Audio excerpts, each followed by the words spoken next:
SMT Nation, we back. We're going to be discussing this update we got from Verizon. Today, the time of this recording, what is it, January 4th, there's this Citibank conference thing that's going on. Investors want to know what's going on with the companies. They all presented, AT&T, Verizon, and T-Mobile. So we're kind of doing the Verizon rounds.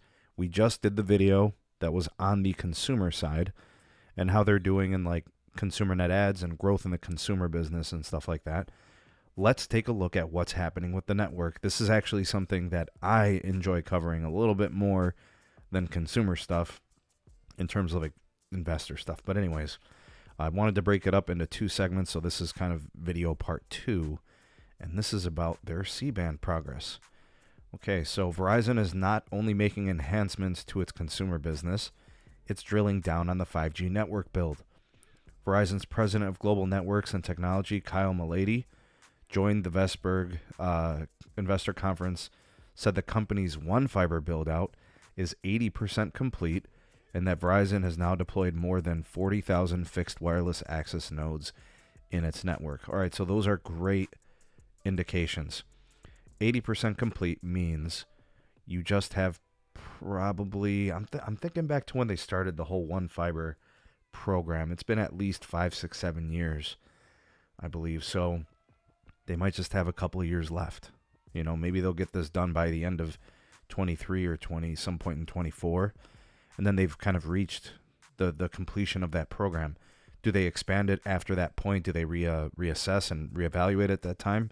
I think they'll probably do that at the end of this year and then move forward in whatever direction they decide on. But the reason that's important is because where Verizon has their One Fiber, their network is just better, right? Because they get to run their own fiber circuits to their tower sites, and that gives them a leg up on the competition, especially in the form of, like, say, for example, T-Mobile. AT&T quite often is also an ILEC, and you know they run their own fiber circuits as well on a majority of their network. So exciting times indeed. To me, this is just good news all around. Now, the fixed wireless access nodes, that's a big part of their future growth and revenue stream. So that's good news too. All right, now let's get to the good stuff here, the meat and potatoes of it all. Malady said that Verizon will continue to build its C-band network and will meet its goal of passing 200 million people in Q1. So there's your 200 million pops in Q1. I think the goal was to hit it in January. Let's see if they get it here. They've got a few weeks. We'll see if we get an update. We'll at least probably get one of those Verizon News Center, newsroom updates. I'm not sure if they're going to save that for, say, for example, the investor or the earnings report, which would be in a few weeks here. It's like January 24th, I believe. So we'll know more at that time. Here's the stuff that's important, okay? He said they're seeing an increase in usage among subscribers in the markets that have it. Remember, they've only got the top 46 PAs in the A block for C-band that got cleared for it.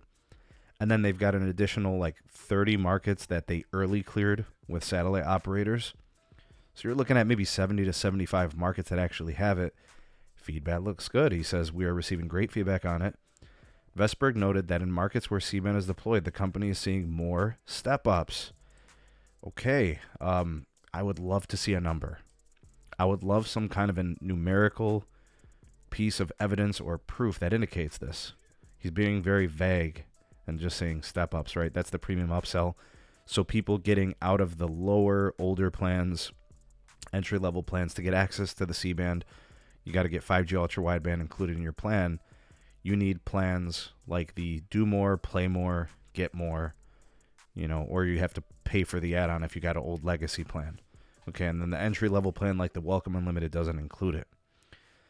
All right, additionally, Hans Vestberg said, while the company is still building out the C-band spectrum in 23, it will likely require less capital than it did in 2022. He said he expects Verizon will return to its typical CapEx spending of about $17 billion this year and in 2024. This is music to investors' ears because they want to see an ROI. They want to see return on invested capital. Think about how much money Verizon has been spending on their wireless network. $10 billion over the course of 3 years. Last year, this year, and then they're wrapping up here in the next year. So, well, I should say, let me do it in actual dedicated builds. 2021 they started, they spent $2 billion. 2022 they spent $6 billion, and then 2023 they're going to spend an additional $2 billion, and then the spending for C-band dedicated is pretty much done, right? And then they'll be national at that point for C-band, and they'll have all their national sites upgraded, which is going to be a phenomenal feat, a welcomed upgrade that people have been looking for a long time. All right, and now we're going to start to see their capex start to recede because so much of their network is going to be modernized. Right, so they won't need to have a dedicated C-band capex moving forward. That'll be done. And they had been creeping up with their capex. It had been like, I think it went up to like 18.5 billion last year. So now they can kind of trim it a little bit just because it won't require it. They'll focus on just finishing that last little bit of C-band, continuing to maintain the network, densifying with small cells, a little more C-band with C-RAN and millimeter wave. I think they're still, in my opinion, $17 billion for the Verizon Wireless Network. That's still a pretty good number. That's not much of a reduction.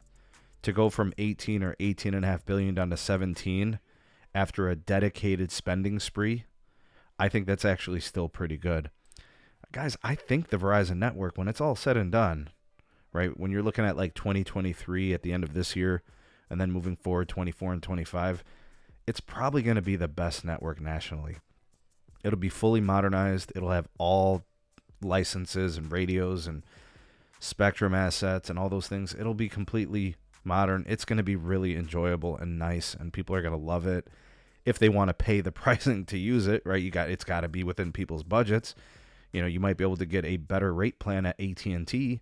You might be able to get a better rate plan on, T-Mobile. And then, of course, think about all the home internet customers that can now leave DSL and get out of the grips, the greasy hands of big cable, right? This is going to enable so much capacity on the network, and they're going to monetize it and give people the option to have fixed wireless access to replace their crappy cable or mistreatment or explosive pricing and all these things.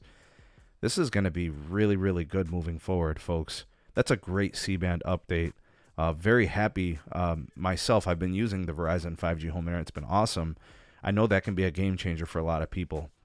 So when you think about who does this help, right? This update helps mobile users, people that want a great network experience, the network excellence that we've been looking for from Verizon in their upgrade process.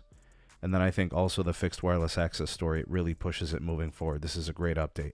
What do we see by the end of 2023? Hopefully we can get an update because it says here Q1 200 million pops. Well, where do we end up at the end of this year? Maybe we'll get some of that information at the next investors conference, or I'll be looking around for some disclosures from this conference, or we'll get the info from the earnings report at the end of January. Anyways, what do you guys think of this update? Happy? Like what you're hearing? Want to know more? You guys got any questions for old Hans or Kyle Milady? What do you guys think? Sound off in the comment section below. You are the voice of the people, the SMT Nation. Let your voice be heard. Like, share, and subscribe for more. Turn on the bell notification icon to never miss an upload. Links in the description for all things going on with the channel. Big shout out to my YouTube members and my Patreon supporters. Y'all the goats making content on this channel possible. Thank you for all that you do in supporting me on those platforms. That's it for this video. We shall see you all in the next one. Peace.